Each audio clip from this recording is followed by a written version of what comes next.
Long ago, in a distant land, there was a rich and powerful king who had a lovely daughter named Abasie. She was the most beautiful girl in the whole village, and many young men wanted to marry her, but she rejected them all, saying they were not good enough for her. She also scorned the old and wealthy men who proposed to her, calling them wrinkled and boring.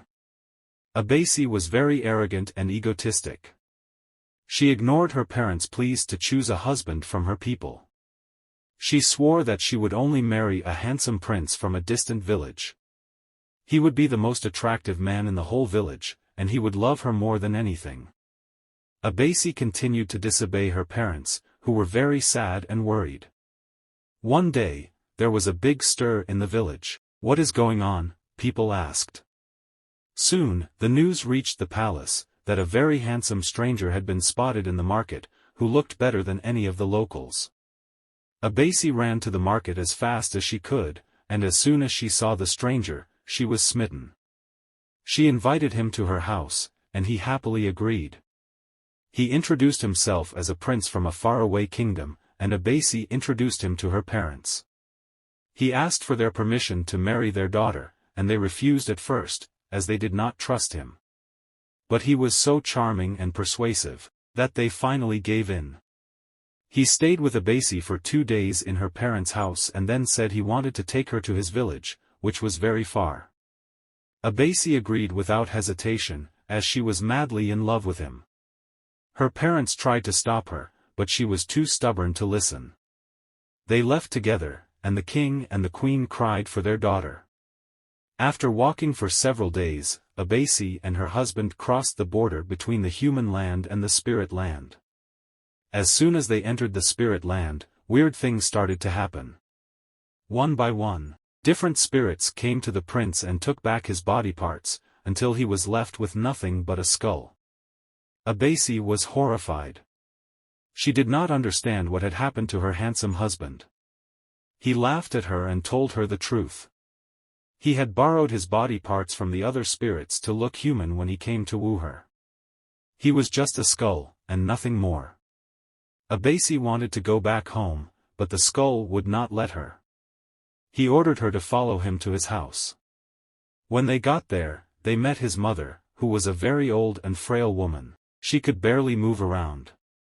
Abasie felt sorry for her and helped her with the chores.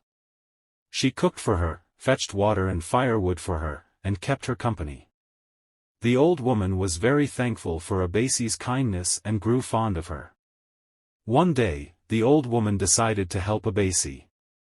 She promised to send her back to her country as soon as she could if she agreed to obey her parents from then on.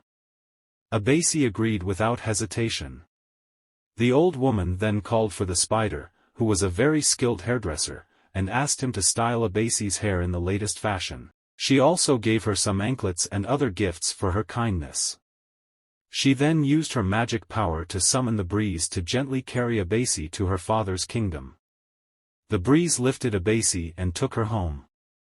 When the king and the queen saw their daughter, they were overjoyed, as they had thought she was gone forever.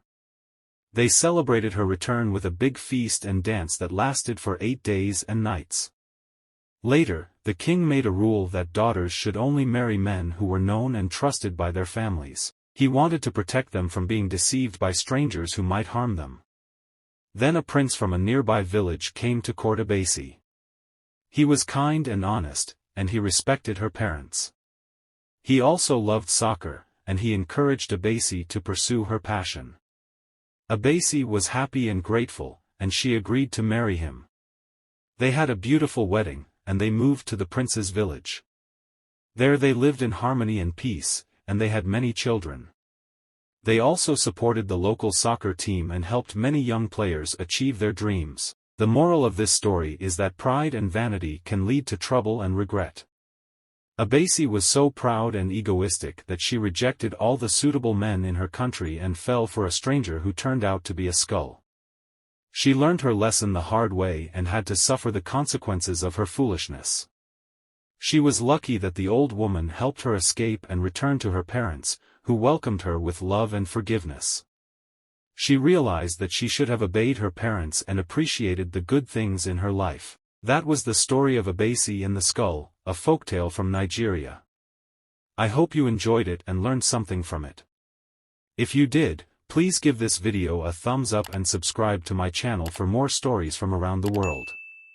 Also, don't forget to comment below and tell me what you think of this story. Do you think Abasie deserved what happened to her? How would you react if you were in her place? What do you think of the old woman and the spider? I would love to hear your thoughts and opinions. Thank you for watching and see you next time.